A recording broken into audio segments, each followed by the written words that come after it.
10 years ago this week, it was WrestleMania 29. None of us were there, but we were pretty close.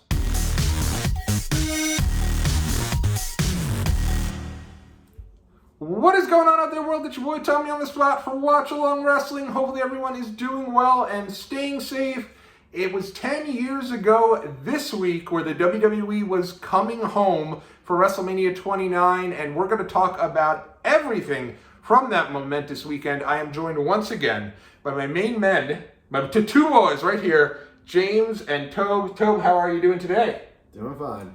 And James, how about yourself? I'm great. Living the dream. Living the dream. I love it. 2 years ago during the pandemic, we got together and we talked about a couple of our wrestling trips back at the Royal Rumble 2011, where the three of us went to, and then WrestleMania 27 that James and I went to in Atlanta, Georgia. And we promised at that show that we'd be reunited 2 years later to talk about all things WrestleMania 29. Well, here we are, ready to break down the entire weekend with about a week left until WrestleMania 39. But before I get there, before we would talk about 2013, what are some of your favorite WrestleMania memories, if you could think of some of them?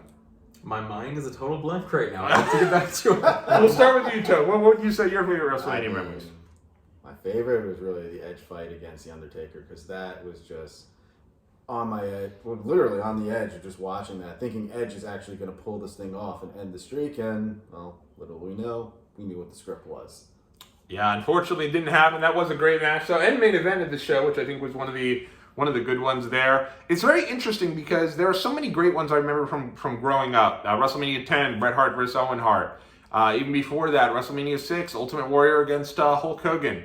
But I think maybe it's because I was older for some of the more recent ones, and I've gone to so many of them. I'm actually much more nostalgic for some of the more recent WrestleManias, like the one we're about to talk about, like the first one we went to, WrestleMania 27, WrestleMania 30, and so much there. James, so for me, I always think of The Undertaker's streak ending, for example, at WrestleMania 30, being there live for that. Daniel Bryan winning the championship and doing the Yes movement. Seth Rollins cashing in, the heist of the century, WrestleMania 31. These are some of my favorite moments. And even just last year, Cody Rhodes coming back to WWE as the surprise opponent for Seth Rollins. So many great WrestleMania memories of the more recent batch. I really like all the celebrity cameos. I think about like Cyndi Lauper and all, like, I feel like that has been a thing for many years, so yeah, it really goes there. And I think that's where WrestleMania started. It was utilizing the WWE and utilizing these celebrities to come in to have that kind of that balance between the celebrities and the wrestlers to make WrestleMania. So I think those are some great memories. And this year, I'm excited to talk about this particular event, WrestleMania 29. This is really going to be the start of something really fun here on the channel, because after this show, pretty much throughout, from this until WrestleMania 30, I was at many WWE pay-per-views. So throughout this entire year, we'll be doing 10-year flashbacks to all of those shows that I went to, starting here and culminating at WrestleMania 30 in New Orleans. But before we even get to the show, of course, I've got to ask, 2013, does it feel like 10 years ago? It does not. But I also think that time's an illusion, so I don't really subscribe to the concept of a decade. But on the last 3 years, it's felt like one. So I think that it seems a little crazy it's been 10 years. Yeah, I gotta agree with that. It feels like, in a way, kind of like last week we were just there, but yeah, it feels like the last couple of years have just been a blur. Where were you? If you can remember about where you were in your life in 2013, what do you feel like are the first memories that come to your mind? Oh man, 2013, I was just finishing college up. I just finished college. I was just getting out into the world of video production, and yeah, that was just me at that point. That was, wow, 10 years ago. Pretty crazy.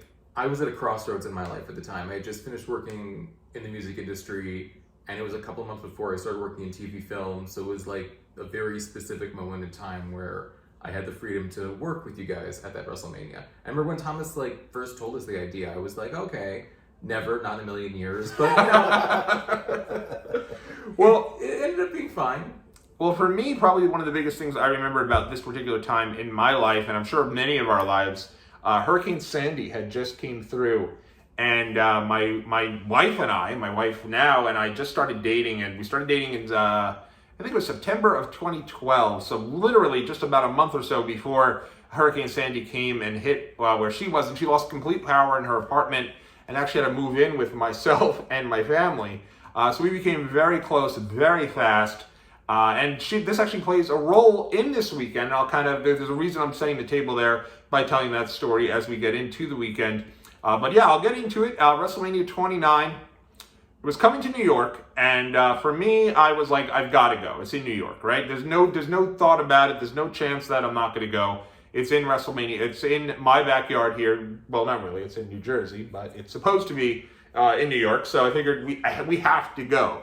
So I tried to come up with a different way that we'd be able to attend the show for the most cost-effective way possible. Because I think you guys were, I'd say, on the precipice of more casual fans in 2013. Yeah. I'd say I'm always on the precipice of being a casual fan. Yeah. I would say I'm to this day on the precipice of being a casual fan. I wouldn't even call myself a casual fan. I would say I'm on the precipice of being a casual fan. But yeah. You're casual fan adjacent, so to speak. Yeah. And I knew, I was like, they'll do WrestleMania, but I knew that all the other stuff, Axxess, the Hall of Fame, Raw, those were like my big things when I thought about WrestleMania weekend early on. It was always those four. You had to go to the Hall of Fame, you had to go to Axxess, you had to go to Mania, you had to go to Raw after Mania. Those were the big four. And I was like, how can I get people to come with me to these events? How can I trick my friends into going to these wrestling events with me, because no one I know wants any part of this? Well, and it's funny because my girlfriend at the time was a student she was in nursing school. As things changed. So she had an easy out. Good for her. I wish I was in nursing school. I had an easy out. I wish I could have been like, oh, sorry, Tom. Learning how to be a nurse. Can't do it. So she said, I'd love to go to one event with you, but I can't go to WrestleMania because I have a test on that Monday. So I was like, all right, I'll take her to a classy event. I'm going to take her to the Hall of Fame. So I knew that was already taken care of. The classiest event WWE does, I think. That's right. Erica's much nicer than I am. Good for her doing one event. I'd be like, oh, sorry, my workload's really crazy. Can't do any of it. Well, at the time, this was like the first girlfriend I'd ever had that was even open to the idea of going to a wrestling show. So I was like, I got to make sure it's one that's really good, or she's going to never be down to do anything wrestling-wise again. So I was like, can't do that. So I ended up Googling how to go to WrestleMania for free, how to win WrestleMania tickets. Because I'm thinking, if we can get to WrestleMania for free, then maybe someone will go to the Fan Fest with me. So I'm Googling all these things, and then there it was. How to attend the, it said like, enter here, sign up here to go to the Raw after WrestleMania for free. And I was like, boom, this is amazing. What have we got to do? So I look over and it sent me to a website, Jersey Cares. And on that website, there was an opportunity to volunteer for WWE Fan Access.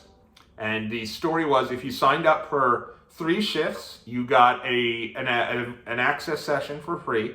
If you signed up to work 4 shifts, you got an access session for free and tickets to Raw the night after WrestleMania. And this is when Raw the night after Mania, I mean, we're coming off of the night after Mania 27 when The Rock and John Cena make it official for 28.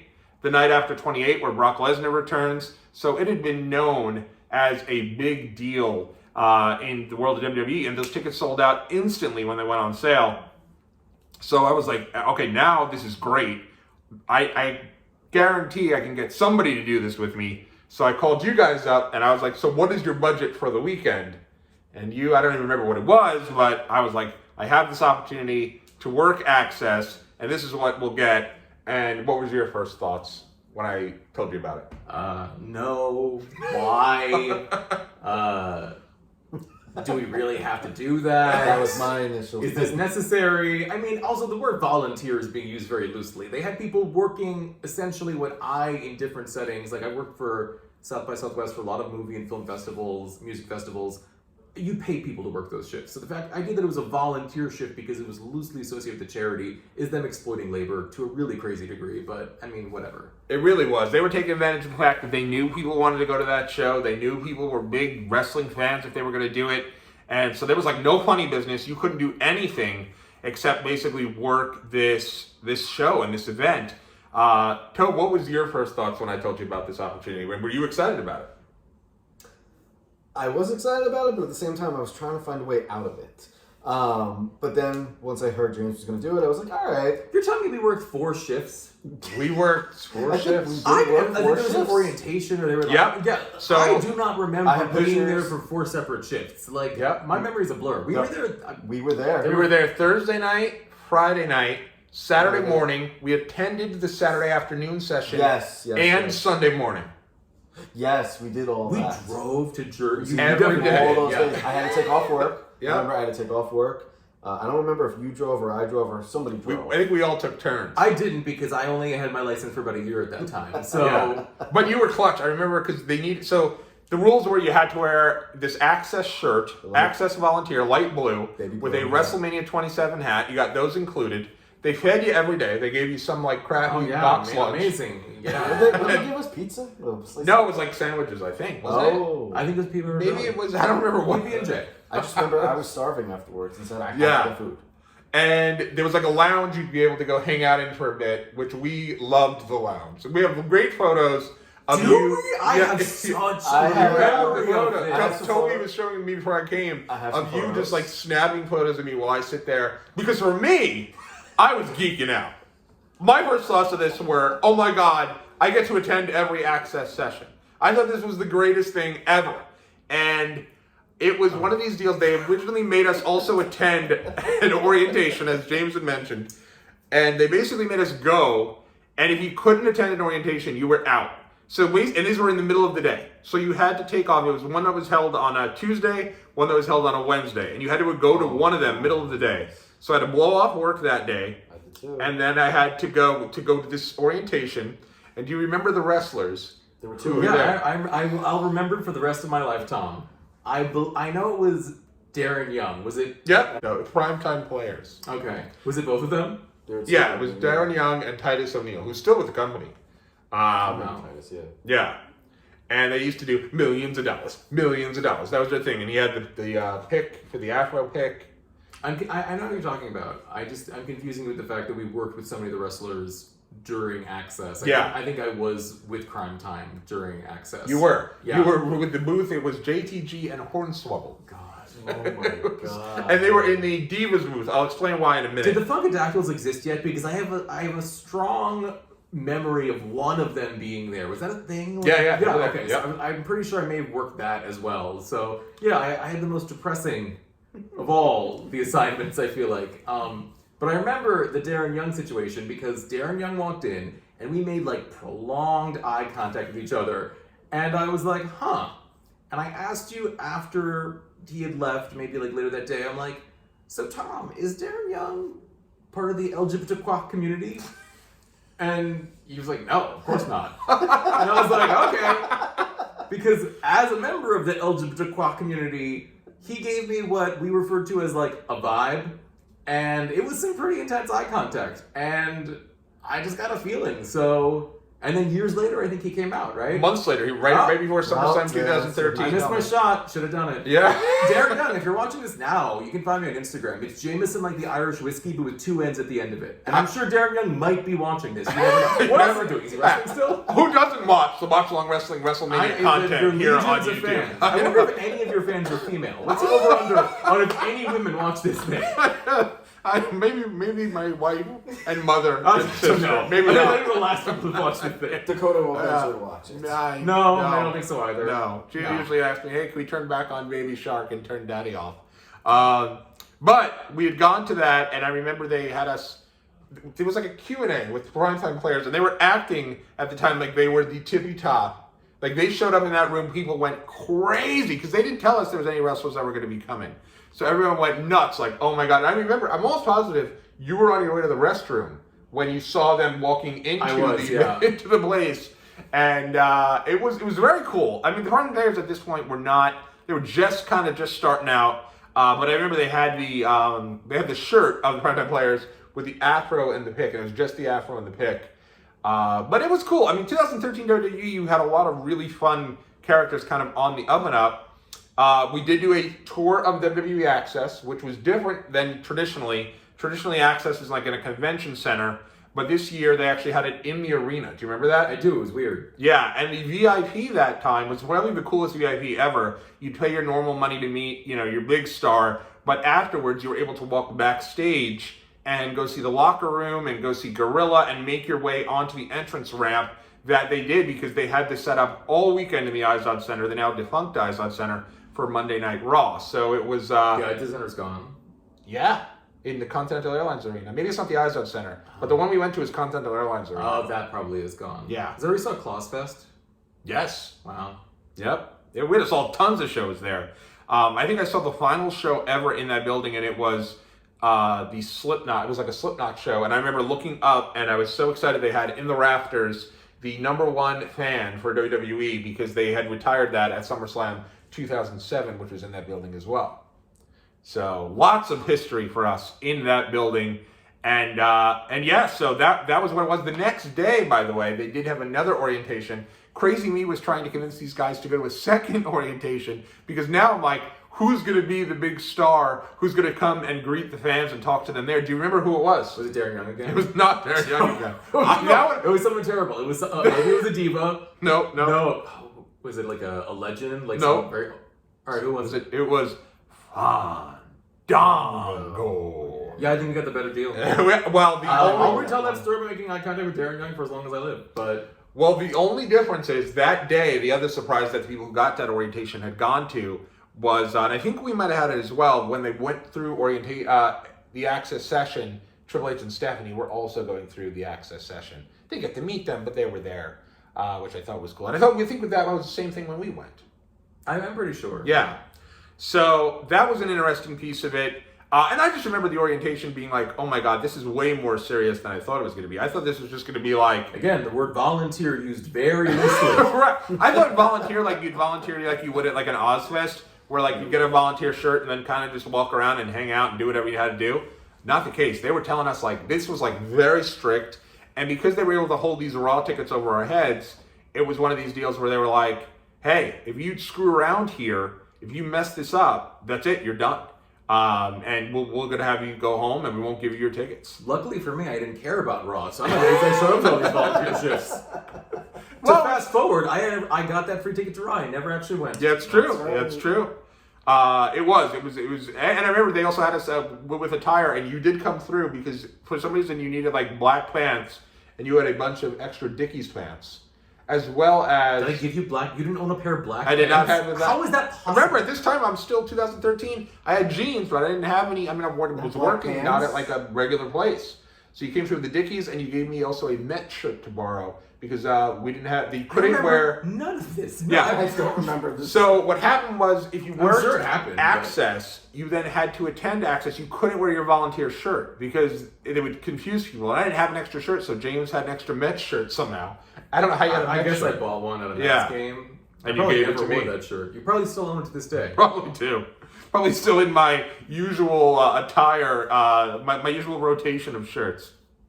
But that was pretty much that. Thursday was the first day of Axxess. So They couldn't have been my Dickies pants though, because Maybe we went to a I'm store and bought 5'9" and you're 6'4". So That's true. I don't think that's a possibility that we must have went out and bought them. Maybe you went to the store and bought them for us. maybe That might have been it. Yeah. Yeah. So then we actually start working at Axxess. What are some of your, and I remember the first day of Axxess. I remember it feeling, because the way they described it was almost like, as volunteers, you're as important to the event experience as the cast members are of Disney. Because you'd be there, you'd help people out, you'd talk to people. Shit, my God. You'd be God. manning the lines for people. I remember the John Cena booth. Karaoke booth, yeah. Oh my God. That was. What would you say are some of your favorite memories if you had of the entire weekend experience? I met X-Pac, who was my childhood hero. My screen name was James Pac X, and I told that to X-Pac. I had like a very nice conversation with him, and he was great. He gave me like a very long hug. Like, he's a really genuine dude. I think he was like coming back for the first time in a while at the time, so that was great. I'll always remember meeting X-Pac, and that's it. It was just I think it's a blur to me because I remember all the gremlin-like WWE fans. doing events.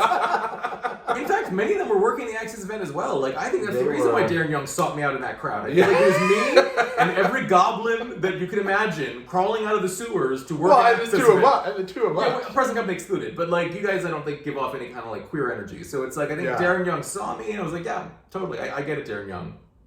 Well, for me, I remember the Thursday night going, and for me, I was like, "This is amazing." On my LinkedIn, it does still say WWE Axxess volunteer. You really take that off. How I continue to get work? I don't. Like way into my career, and everybody who's like reached out to me, I work in human resources. Everyone who reaches out to me to try to get the key to get me to help them to get a job usually starts off the conversation with, "Oh wow, WWE volunteer, that had to be fun."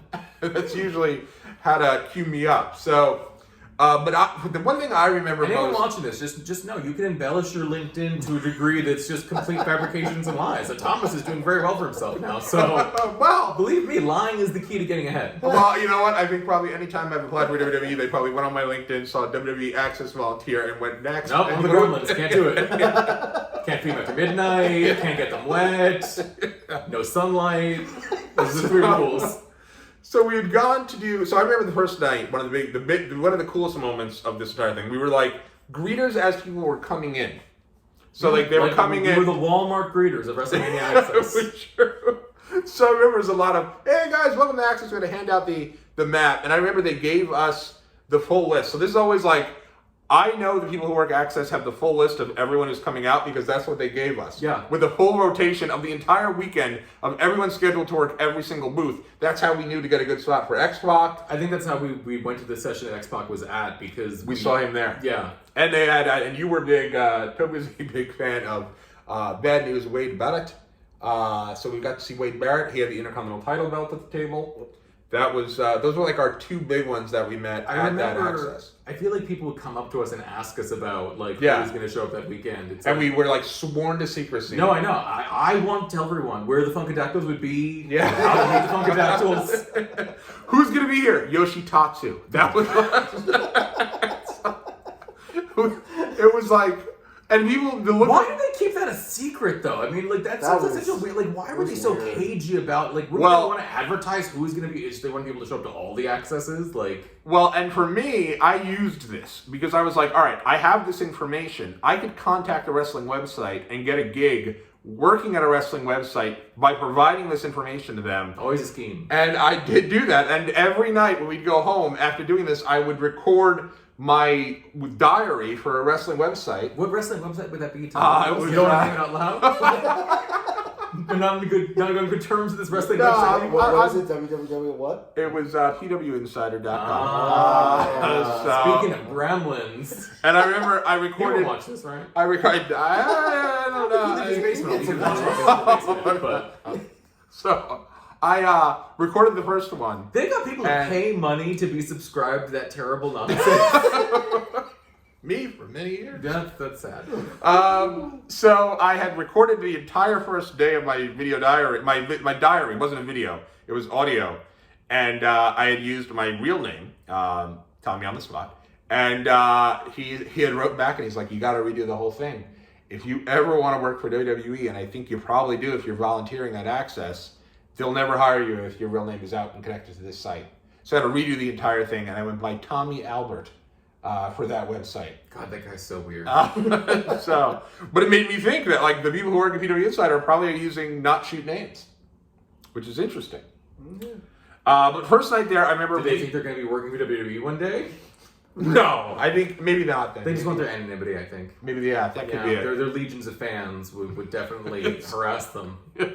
So in any event, we went to the first night there. I remember was the coolest part. I remember I got to work the VIP area, and it was supposed to be Ric Flair. How did they put him with VIPs and me with the Funkadactyls? I don't really understand what the logic was there. Well, it was one of these things where they just had us on like a random rotation. Yeah, I remember that. And Ric Flair's son, unfortunately, had passed away.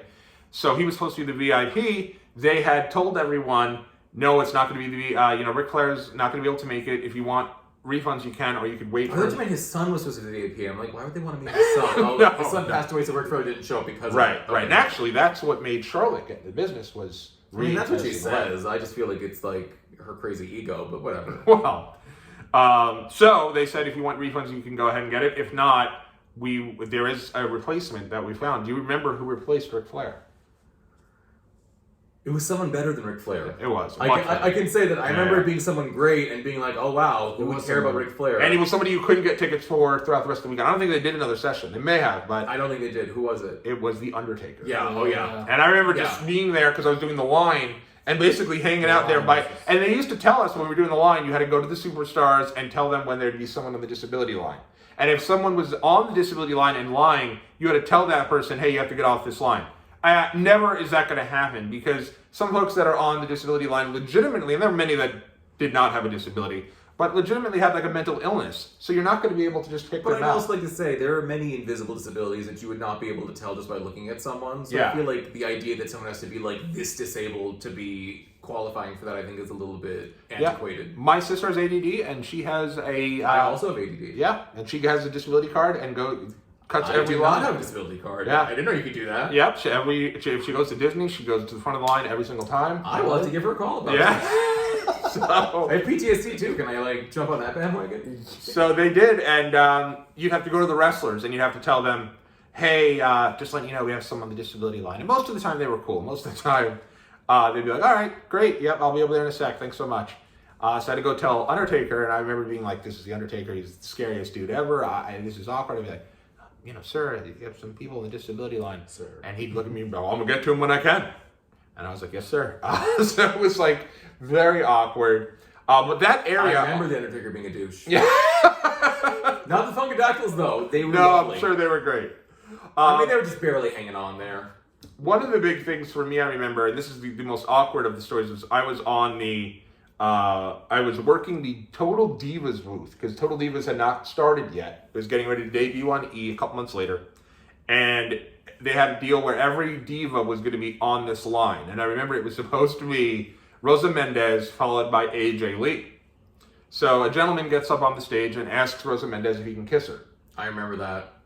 She says no, and is horrified, right? So she goes to like bend down to get something.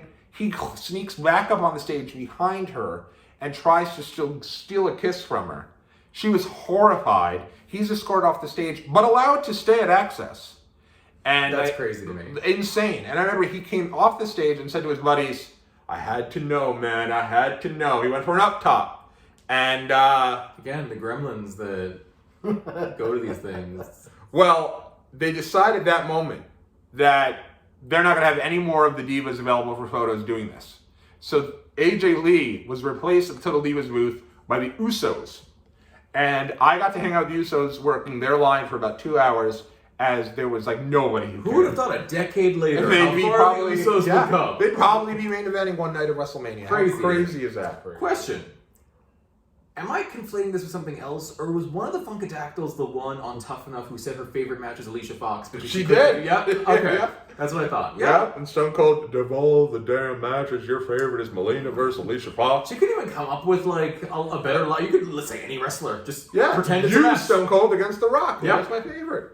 So it was. The Funkadactyls were there, and then I think Toby and we finally got to work together, because the big thing was they'd always separate us. All of us are split up. So like we'd be downstairs, and a couple of the different jobs I remember having was manning Hornswoggle's house, which was the ring with all the foam in it that people would jump into.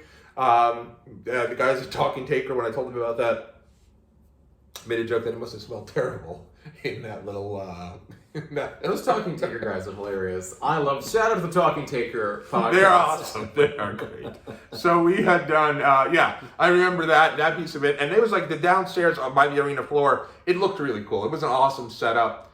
And they had the matches going on for NXT. I remember standing ringside where guys like Bray Wyatt would be wrestling, who hadn't debuted on the main roster. Corey Graves. I remember Corey Graves coming out and being like, why would they have kind of a CM Punk wannabe on the roster when they have actual CM Punk? And one time I remember they allowed us to work a shift together, and it was Toby and I working the John Cena karaoke booth.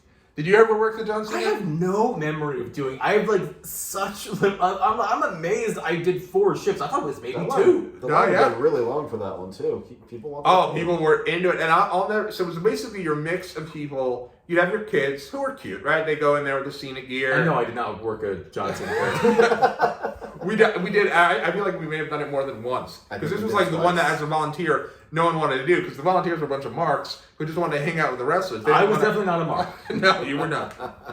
And I mean, X-Pac, sure. Everyone else, take it or leave it. But they had, or you'd have like your people who would take it super serious, who were like guys my age, dressed as John Cena, and they'd get in the booth and try to nail every single one of the raps. Yeah, and if they'd mess up, they'd be like, "Oh, can we go back and do that again?" And be like, "No, you have to go to the back of the line." So they'd get out and go back to the back of the line and do this like 3-4 times. And then you'd get... That sounds like my personal version of hell. Just an endless loop of John Cena karaoke. It's, to this day, I'll never forget it. Brush your mouth like Colgate 1,000,000 times that day. And then you'd have the guys who'd go in there and be a douche. They would just do the one John Cena song? I mean... Yeah, just his entrance. Great. That was it. Wonderful. And then he did have an album. I mean... Well, then you'd get to take home the Titantron video of John Cena's Titantron with you in front of it, like in a studio rapping. Now I'm mad that you didn't do that yourself. That would have been an amazing video to take home. I should have done that. But then you'd get the guys who were like our age, go in there and they just stand there and go, "John Cena sucks! Yeah. John Cena!" And they'd stare at me and Toby. Like no one else was around. It was just the two of us standing there, staring at us, screaming, "John Cena sucks!" And I just remember sitting there in this little, in my bright blue shirt, like, what is wrong with you guys? Like, what? There's nothing else you can be doing at Axxess. Is something you're saying out loud or in your head? In my head, yeah. I would have walked right up and been like, "How dare you? John Cena is the face of this company. He's the heart of WWE." Like, I would have just gone completely off. Yeah, and they thought they were so clever and so funny. And it was. Imagine that, wrestling fans not being clever or funny. You'd be surprised. But it was an incredible experience. I also remember meeting X-Pac during our actual Axxess session. Nicest guy ever, right? Greatest guy. I also remember that towards the end we stopped caring. Once we got them Raw tickets, like the last couple sessions, we were just walking around hanging out. Toby and I were taking a picture with the Andre statue. Maybe that's why I don't remember. Maybe I just phased out of doing it at some point. I might have walked away from Funkadactyls and just... Yeah. I also think you might have went back to that lounge and took a few naps. Yeah, it's possible.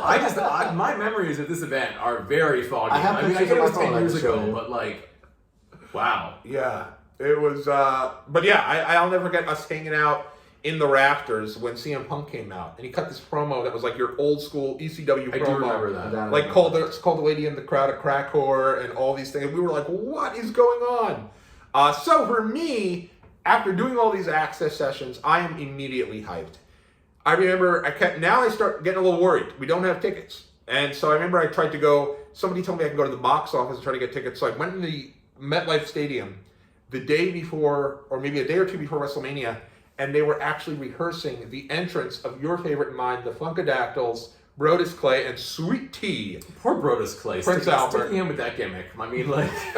well, having Prince Albert, who came back, that was his. He was back for that? Yeah, Tensai, yeah. Oh, yeah, there you go. I forgot they did that whole like name switch for him, yeah. So I'd gone in, and I saw them in the ring, and saw the setup, and I was like, oh my god, this is amazing. And they didn't have tickets. You should have done some behind-the-scenes reporting, Tom. PW Insider would have loved to know. Well, so he hooked me up. He did hook me up because I remember the one thing I did go to that you guys did not come to me with was one of the guys at PW Insider told me about the WrestleMania press conference that was going to take place in New York City, and told me after the press conference they were going to do kind of a photo op on top of Radio City Music Hall. And if I wanted to go, and went down there, and I did. I didn't go to work that day. Took the whole damn week off work, and I went down to go get this photo op of all the wrestlers, and it was like all the big stars and Fandango. That's mean. Well, because it was his debut at WrestleMania that year. That's true. So they were building him up as a huge. I said that's true. Right now, I have no clue when the fuck I think I'll be a debut. And Vince McMahon was there. That after that website existed at the time. Oh, you're right. It was weird choice. That is a really weird. I forgot about that. Yeah, it still exists. It's very bizarre. Outlasted Fandango's career. It sure did. What was his gimmick? Was it a ballroom dancing? Yeah, it's a ballroom dancing. So I got to do some of those things, and then probably at that stage. I don't think you ever mentioned how the Hall of Fame event was. Well, yeah. So then that was what I was going to get to. So Saturday night, and I remember hearing about they did it in this club called Cipriani's. They did a red carpet event where it was basically P. Diddy and WWE hosting to raise money for Hurricane Sandy. I didn't go to that, but because of that, my wife found out about Cipriani's, and we celebrated New Year's at Cipriani's. So it's WWE's fault that you spent all that money on all those garbage Cipriani New Year's. Although, if you're in New York City, you want a really good turkey and brie sandwich, Cipriani has one. Do they really? Yeah, turkey, brie, I think maybe some Granny Smith apple slices. They also have like a $50 salad if you want to get that, but I don't think it's worth it. But the sandwich, great. I used to work right by Grand Central on a production maybe a few months later in 2013, and we would always get sandwiches from Cipriani. So, yeah. So that's incredible. I didn't even know they had food. Yeah. Oh, that's really cool. So went to the Hall of Fame that night. It was an interesting night, to say the least. It was obviously, if you don't know, that show is Mick Foley, Trish Stratus, Booker T, former. I'm gonna have to edit my chuckling out here. Is it Trump? Former President of the United States. No. Donald Trump. Mr. Bob Backlund, and Bruno Sammartino. So we get there, and my wife is sitting next to me, my girlfriend at the time, and I'm trying to impress her, and I'm trying to see if I could maybe parlay this into some sort of WWE fandom for her to eventually get her, her palate wet so that we could eventually go to an actual show. We get to the show, and yeah, nothing like getting your palate wet for wrestling like Donald Trump being inducted into WWE Hall of Fame. It was one of the worst decisions I've ever made. I can only imagine what that speech was like. Well, so we get there. I love the WWE. I can't even do my Trump impersonation. It's like, I'm playing WWE. Here we go. Yeah. Well, it's funny because Mick Foley goes in the Hall of Fame and he talks about, he's going around, he's talking to all the different people, and this is the moment of the Hall of Fame. His speech is probably one of the best ever. He was supposed to headline, but then when they announced Bruno and we were able to get Bruno, and they said Bruno was going to headline, Mick actually asked to go on first. So he's doing his whole speech, and he's talking about how basically he's there with he's never beat Chris Jericho in his career. That's what he says. Never pinned Chris Jericho. So this leads to Jericho actually sliding on the Hall of Fame stage and saying, "Let's do it right now. Let's get an official. And let's do it right now." And Jericho lays there and Foley drops an elbow on him. CM Punk slides in and does the 1, 2, 3. Probably the coolest moment ever at the Hall of Fame. I loved it. I thought it was awesome. And then Santa Claus comes out to walk Mick Foley off the stage, which was incredible. The next person, so my wife's loving this, right? She's all into it. She's like, cool. She loves Mick Foley. Trish Stratus comes out. She's loving it until the crowd starts booing any mention of Trish Stratus' husband. I don't know why. Until the crowd.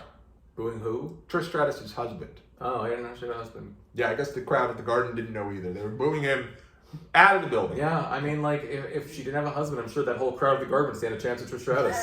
For sure. Yeah, their chances were ruined. I mean, I feel like back then, them inducting all those female wrestlers before China, to me, was kind of crazy. But, you know, there was all that bad blood there, so. Right.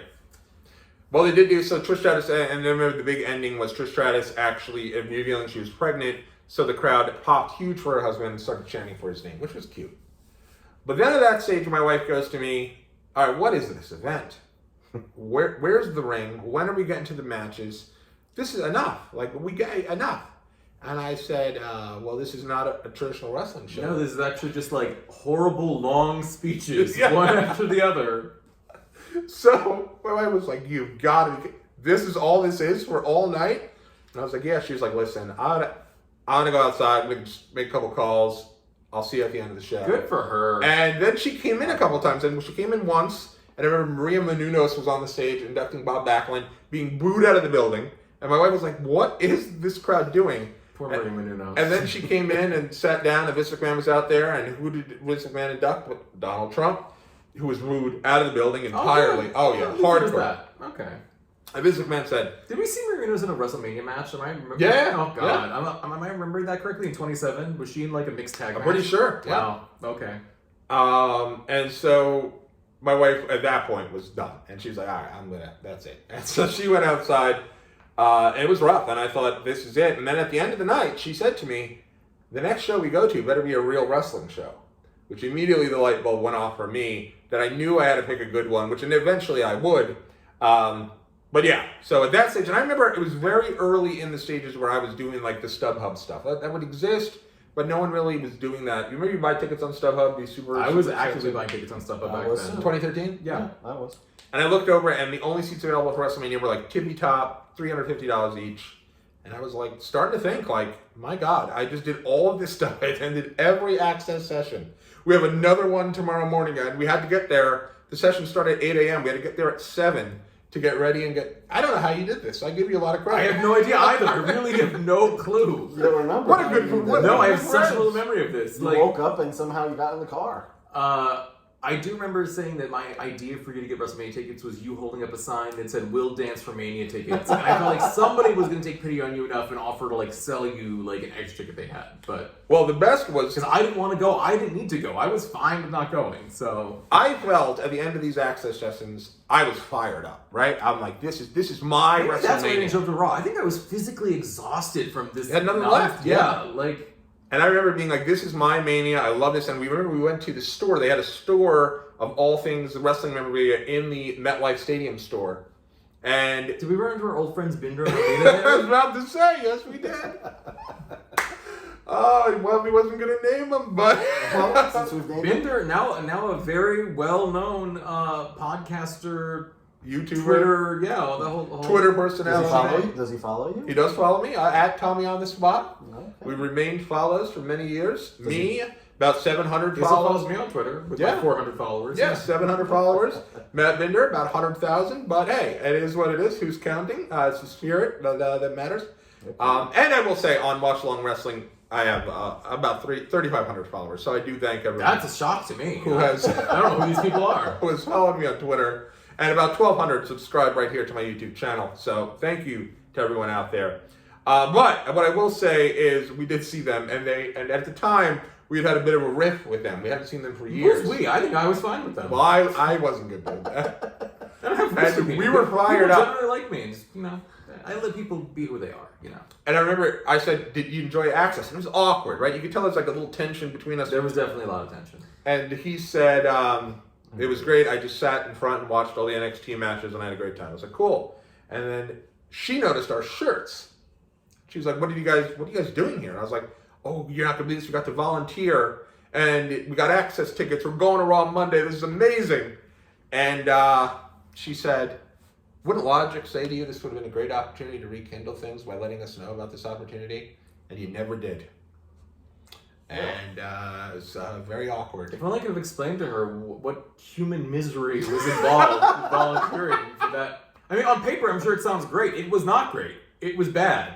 Well, so I think it was so bad that I have this black hole in my memory around the event where I only recall us Funkadactyls, X-Pac, daring to have eye contact, and then very little else. For the fact that we were there for 5 days, Sacrificing our jobs just to be I there. remember so little of this, so it must have Not to been. get paid. It must have been on the spectrum of being slightly traumatic because I usually remember everything. So and you think about it, we spent that weekend, because you think about it, each session's 4 hours. We worked 5 of them. And we worked 4, we went to a 5th. So we spent 25 hours at WWE Fan Axxess. for free. For free.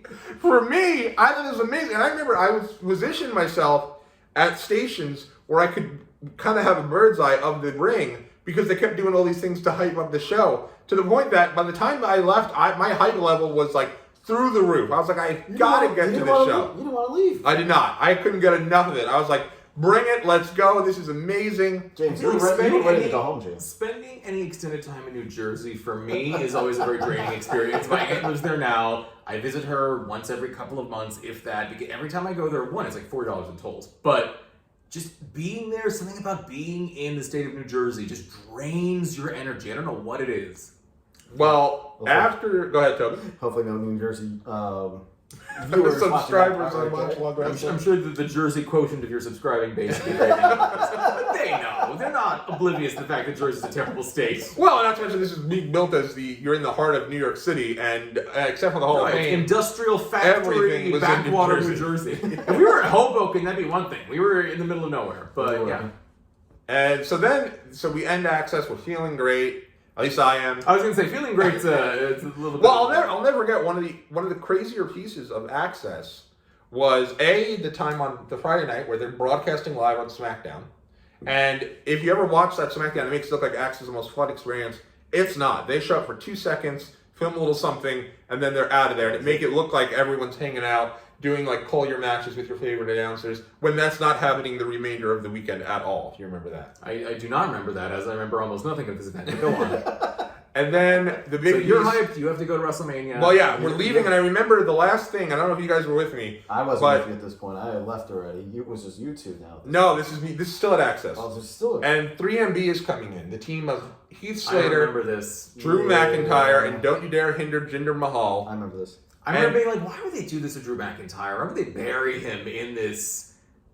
I can't even know how to describe it, but Well, they were trying different things at the time. no, you I had think, guys didn't he like have that whole thing with his girlfriend, and then Yeah, bad that's blood correct. first, and then like they threw him in that. I think buried as a him some punishment. fierce on the and they were coming out, and people were like bothering. The fans were like all over these guys, like they were the biggest stars. They were walking through the fans because you had to walk through the corridor when you were done with your signing.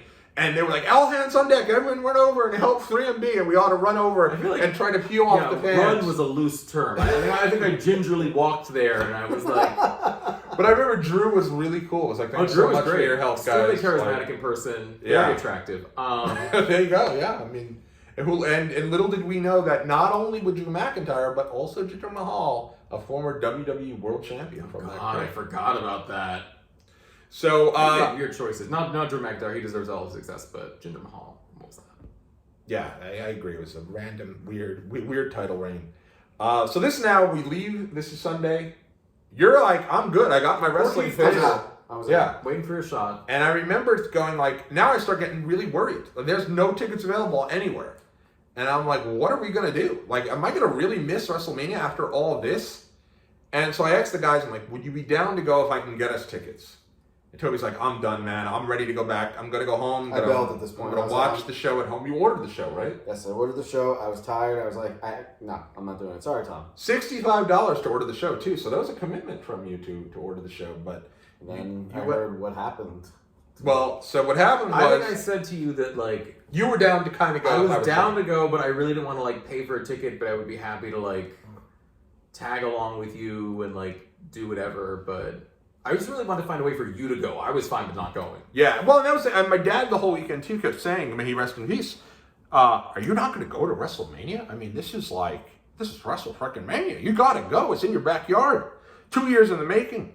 I'd missed 28 because I was trying to have a big brother. Oh, So I end up going to. I have a fun story about that. I think, but I don't know if you want to share that with your subscribing base. But. Sure. What about the dyeing of the red hair? Yes. Yeah. You needed someone to dye your James hair. dyed my hair. Yeah, because I've been going and gray. I'm like, Yeah. And I'm like, you could do this yourself. And you were like, no, James, I need someone who knows what they're doing. I'm like, I dyed my hair once, bleach blonde, when I was 13 years old, badly. I'm like, But you gave me incredible advice because As I I usually said, do. what am I supposed oh my God, my hair is red. My hair is red. What can I do? I think the advice was, please don't buy that red hair dye. Buy this brown. You're like, no. We can't go with brown. And then I was like, okay, Tom, buy the like strawberry like brown or whatever it was advertised as. But yeah. And your advice was walk around like you own it and you meant to do it. And I did. And my every advice day, every time every person was like, oh my God, look at your hair. I was like, yeah, isn't it cool? And they're like, oh yeah, it's actually pretty cool, man. And even though they were ready to bury me something I fierce. want to see photos of that time. I have no memory of that. I mean, I remember dyeing your hair. I don't remember what it looked like afterwards. I feel like it looked pretty similar to how it looked before. Well- I don't think you even needed to dye your hair. How old were you at the time? 23? Like Because I was going gray. barely. You're not gray now, so I don't really. Well, I dyed my hair. Oh, do you dye your hair? It's a little big time. Okay, good for you. Since I'm like 16, I've dyed my hair regularly. Started going gray very So, early. why couldn't someone else do the dyeing for you? I don't then? know. You're right. I don't know why. Because I used to go to a salon to do it. Oh, okay. Yeah. But I don't think at that time I was doing it. I think that's what it was. I wasn't doing it yet. I wasn't that gray. Okay. Like anyone on Big Brother would have been like, hey, you have too many grays. And so I remember I showed up, red hair, tilted fitted, tap out shirt, looking completely ridiculous, and actually did get a couple of calls for that Big Brother. You had a good angle. But I sacrificed WrestleMania 28 to do that.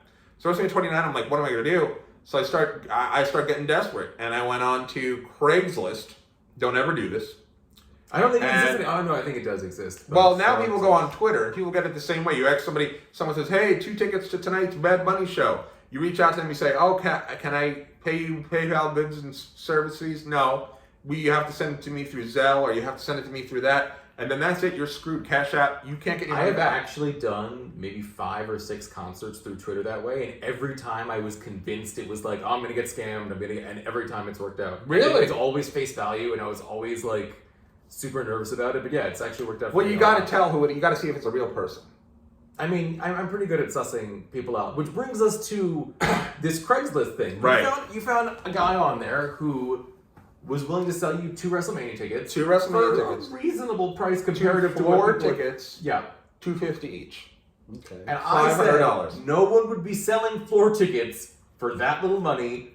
Do not keep talking to this guy. And I thought James has just done 5 days of Axxess. He's exhausted. He's just coming up with any reason to not have to come back to WrestleMania with me. So James be damned, on my way to Manhattan, on the subway, I don't on think if you're on this. I feel the like LARR. Yeah, I feel like I was with you at the time. No, I was not to meet him. nope. Where did he want you to meet him? Times Square with some. Yeah. And then he was like, he wasn't coming out of the car at first, and then he came out and he was like, "Hey," and he was in a wrestling shirt, and I was like, "Oh, this is a legit fan." So I said, and we start chatting about WrestleMania, and I'm thinking like, "Guy, I gotta go, bro. I don't want to chat about WrestleMania. I need to get to the show. We're gonna be late." So I'm chatting with him. Did you We're pay him talking. in cash? Yeah. And I say to him, I got to be honest, I don't like doing this, but I'm nervous about it. He said, "Here, dude, take a picture of my ID. If these tickets are not real, you just come to my house and beat my ass." And I was like, "All right, fair enough. You know what? I'll take a picture of your ID." Took a picture of his ID, and what you did when I first came to get you, I Googled him. right, which is what I should have And done on the I spot. Googled him, and it was like whatever his name was. And Rodney Watts. Wow. I remember Hello, it's in my And I name remember forever. Rodney Watts. I was like scalper tickets, and I remember a few things came up like, "Do not buy tickets from this man." Like it was like, Yeah. but like, I guess he might have been using his actual ID, which is crazy to me. But Yeah. Yeah.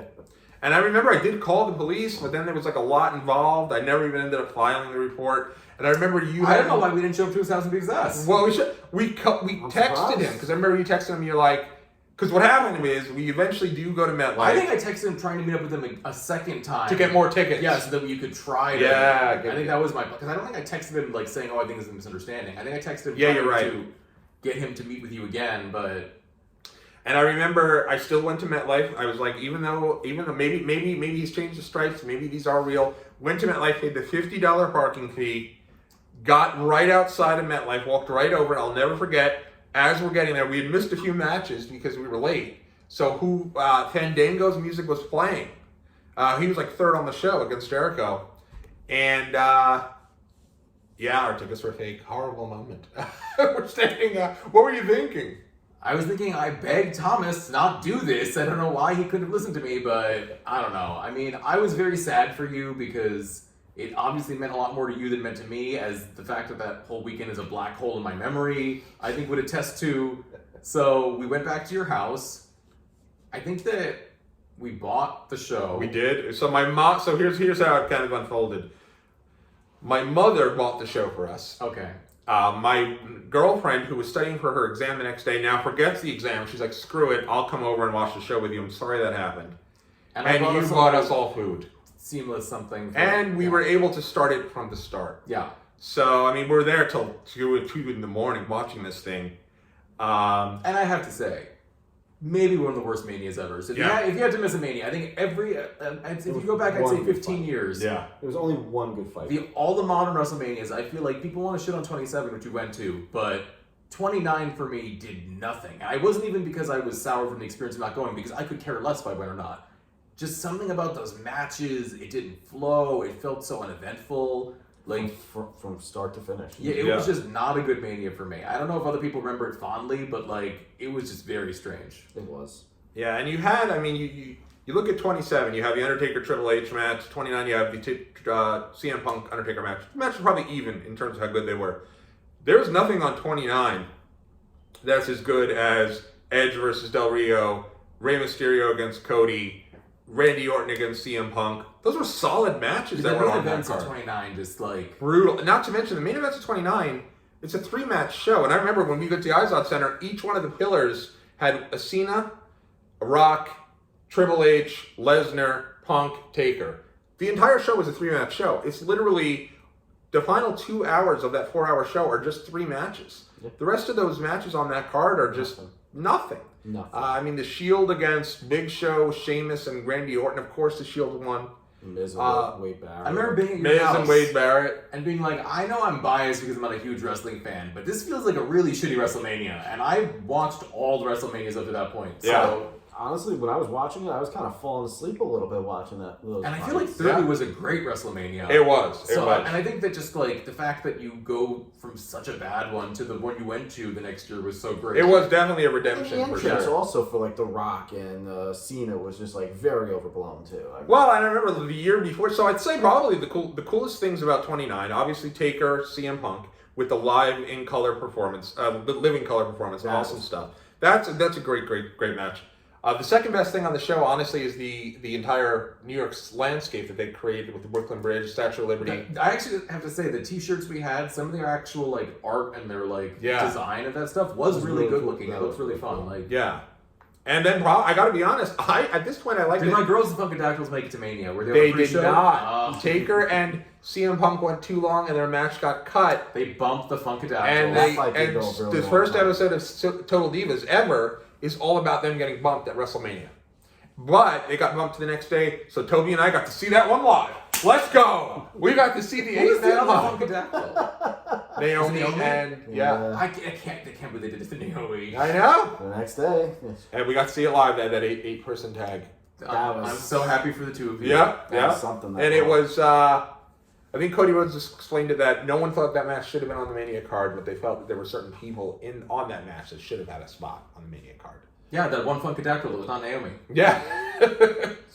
So yeah, there was that. I mean, that was very depressing. But I will say this: I remember my wife went out, got me a little gift, got me a little card, wrote a whole thing on it, and said, yeah, this sucks that you didn't get to go to WrestleMania, but think of all the fun things you did over the weekend, all the opportunities you got to do. At the end of the day, this was a great experience overall, and it's a learning experience for you.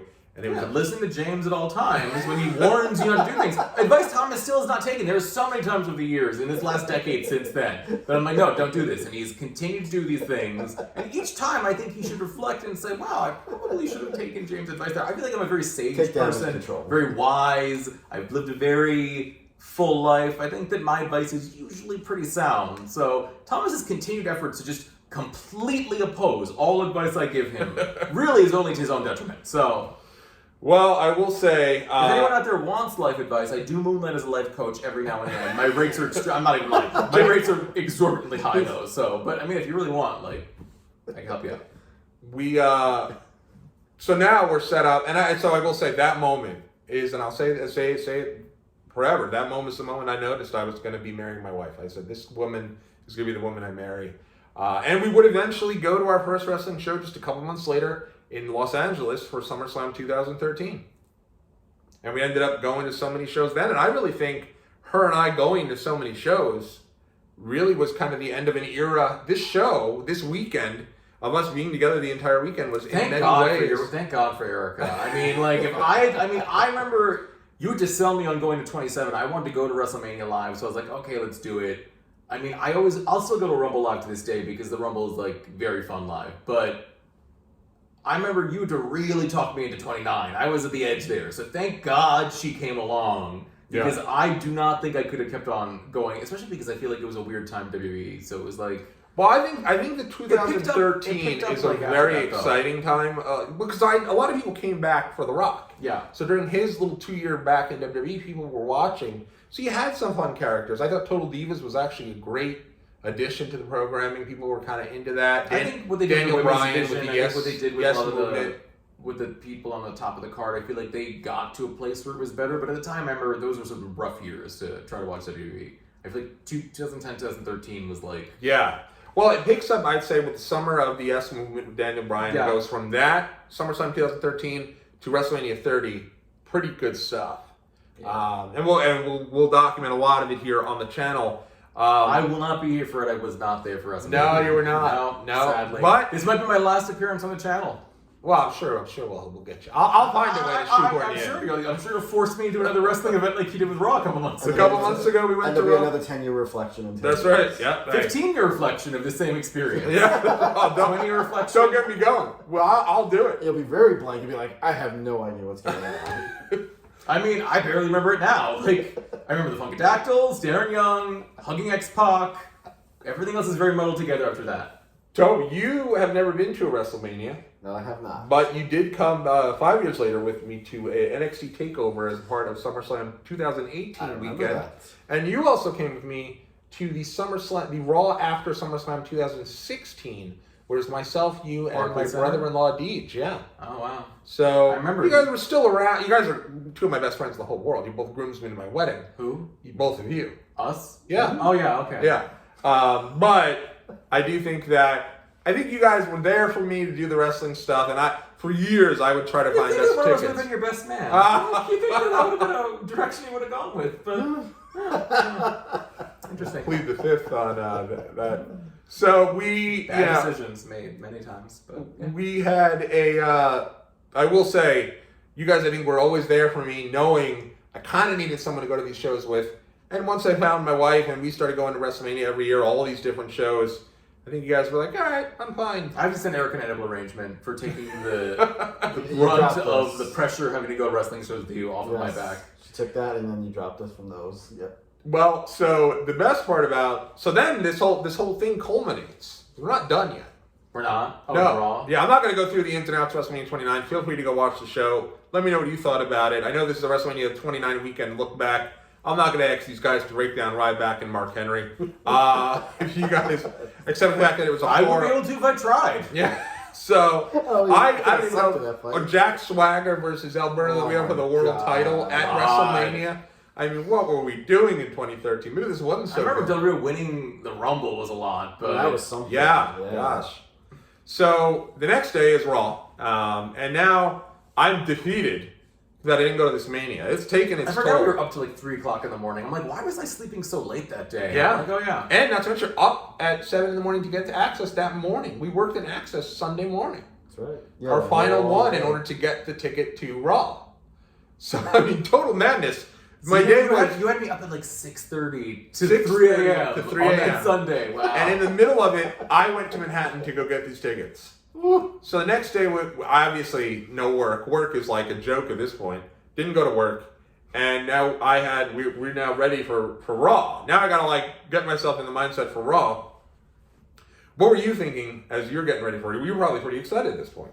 I was. I hadn't been to a Raw match in a really long time. I was really looking forward to the continuation from WrestleMania. Yeah. Usually the night after is better than actual WrestleMania. Sometimes it's better, yeah. I think that Raw must have been, because that WrestleMania was terrible. That Raw was something. it was really. I remember really you like, strong. James, it was such a great Raw. I'm like, oh, that's great. So James, after all this, he did all these great things, and in my mind, I'm like, Meeting X-Pac, my childhood hero, was worth it for me. I'll say that. Yeah. All those unpaid hours working for WWE was worth it just to meet X-Pac. Well, and one of the things I will say about X-Pac, every Axxess you go to, everyone's behind a table, and you get over there, and maybe you can snap a quick selfie, but for the most part, you can't do anything.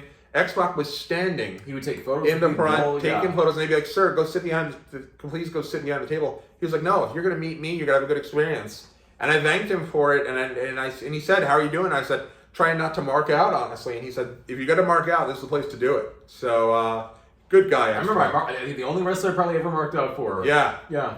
It was incredible. Amazing experience. And so I thought, James was like, "Hey, you know what? I've had a great experience. I'm done." Really, it was you were dead tired. And probably the idea of going to another show after all that was just too much. I think that my hours spent in New Jersey were at their maximum at that point. You were done. I couldn't go back. You were done. Yeah. I remember a strange thing about that. I had worn an old wrestling shirt I found, an old Bret Hart shirt from 1994. I wore it to that Raw, and I remember the people that we met who were like the people actually working for that company who gave us the tickets. They came by, they saw us. They were like, "Oh, great to see you guys. We had such a great weekend with you. Thanks for making us exploit your labor." Yeah. And then she said to me, she was like, "What's with the shirt?" And I was like, "Oh, this is an old wrestling shirt, Bret Hart shirt, 1994. She's like, "So many shirts all weekend long. You couldn't have gotten a more updated shirt?" And I was like, oh shit. And that was the end of me ever wearing an old raggedy shirt to event ever again. Got some big bridges on it for someone who didn't pay anybody any money to go to the event. But I'll say the seats were great, as Adam said. Awesome seats. This show is probably best known for Dolph Ziggler cashing in the Money in the Bank. Yes. Out of nowhere, comes in, defeats Alberto Del Rio. Probably the loudest reaction of the wrestling show, certainly at that moment, Everyone I think, was ever. It was everyone incredible. was standing. Everyone was just cheering it on. And then I remember... Not known for the Funkadactyls. No. Well, so what it was known for was it was that, and it was the fans refusing to accept anything they were giving them. If it was a match, they were wiped at this point. You've been to 200 shows, so they were chanting for anything except the matches. I remember there was Funkadactyls. It was like cotton candy pretzel guy, and the cotton candy guy was doing this. Pretzel guy was doing this with his pretzels, and they were chanting for everyone. RVD, X-Pac, who was actually in one of the booths up top, and then the star of the show comes out. Second night in the company, out comes Fandango, and his music. I forgot they were trying to sell Fandango. Really hard. trying Yeah. hard on him. And I remember his music comes out, everyone in the place is dancing. And throughout the remainder of the show... One would say, though, that the only reason they were dancing is because they were thoroughly warmed up by the Funkadactyls, whose entire gimmick was the dancing. Funk is on a roll. So yeah, he comes out, and on every match, Adam could attest, every single match, the crowd wouldn't care about anything. At that moment, the whole night, it was da-da, da-da, da-da, for the entire night, until John Cena came out. And I love Cena at the end of these types of shows, because he'd come out, he'd be the guy to wrap up WrestleMania weekend, and he would say, I just want to thank everyone for all of your hard-earned vacation money that you spent this weekend at WrestleMania. I can't wait to do it next year in New Orleans. Everybody get home, have a great night. And the whole crowd at this point is doing the the whole thing. And he's like, Fandango's music? You guys are too much. But hey, let's send him home happy. Let's play it. And they played Fandango's music as everyone left the building. How weird. It was interesting. And I mean, was you very were weird, that Fandangoing the whole through the corridor into the parking Everybody, lot. yeah. I feel like some WWE execs saw that and had the idea in their mind that Fandango was going to be a thing, and that's Oh, why yeah. they tried to push him for Yeah. that They one. pushed but- him, and now where is he now? Because it became like that music was like trending on the charts in Italy. And like you go... So is Jillian Hall's music. The Italian charts are known for their easily, manipulated nature. It's true. But it was a fun weekend. Undertaker was on that show too, the Raw I for think Kane Mania. was there too. Kane was there as well. Yeah, it was a loaded Raw. Dolph You gotta go back and watch one thing in that weekend. I'd say you watch Mick Foley's Hall of Fame speech, the CM Punk Undertaker match, and then probably Raw. I gave you a whole bunch of And Dolph stuff. Ziggler. I would skip 29 completely. I would just Yeah. go with everything else. There was just very little. Little pieces. I feel like it might be one of the least rewatchable WrestleManias. Like, 100%. Yeah. I've tried for this show because I'm thinking like at the end of this, I figured we'd talk about our stuff for 20 minutes, eventually get to the WrestleMania. I'm really curious what your viewers think, if they remember this as being a good WrestleMania, because I remember it being awful, especially compared to 30 and 27, which again, we might be viewing 27 more positively because it was our first Yeah, it live was. one. Yeah. But I still think the 27 beats 29. Yeah. Yeah, I agree. I completely agree. Let us know if you agree in the comments section. Any closing thoughts here as you look back at this? When you think about this weekend, what do you think about most fondly? And That prolonged eye contact with Darren Young. I should have shoot my shot when I had the chance. I think so. Darren, I mean, honestly, DM me. There you go. What about you, Adam? What are some things Also the you take away? Funkadactyls. Can't forget the Funkadactyls. Also- They were lovely. I'll say that. Having to work with them, I feel like me and the Funkadactyls also made eye contact with the, can you believe these fucking losers who are coming here to meet us? And I was like, no, I can't. I can't believe I was convinced by my friend to work this event. So, me and the Funkadactyls. I gotta say, it's also meeting X-Pac and just getting a picture with him. Sean Maltman, great Well, I dude. remember you also had a great shot of you and Wade Barrett with the Intercontinental title right Yes. there on the table, which was cool. That was really cool, and Yeah. I have plenty of pictures still from that weekend of all of us. So Yeah. Hey, I don't remember any of that weekend. Send me those pictures, Toby. you got to send it to me so I can post it on our social medias, Let's on not do that. Twitter. Let's calm there's down. a lot less facial hair. Let's Well, for me, this was an incredibly nostalgic weekend. I think I view WrestleMania 29 fondly simply because I remember all the great moments that we had during that weekend. The real bonding that the three of us had. I think it was just an incredible... It's I awesome. never thought the three of us were going to make it through every single Axxess session. We were going to be there for all of the, to be there and be a part of things. Felt like you were really working for WWE and we're behind it. And I think you were trying to maybe parlay it into an actual gig. I don't think I was. No? I think that I had worked a lot of like because you were close with a lot of the people who were running. Yeah, I know because I know those gig workers who do all the New York City things, and like they were like, "Oh, why are you volunteering for this thing?" And I'm like, "My friend made me. I don't know why." But trauma bonds people together. Ask anybody who's been on any reality show. It's like trauma is a very bonding type thing. So I think that us having to deal with the gremlins and the WWE fans was a very bonding experience. Well, and I do. I think for me, it was taking that moment away from it and sitting in the rafters and watching Punk come out, cut that promo with two of my best friends in the world. It doesn't get any better than that.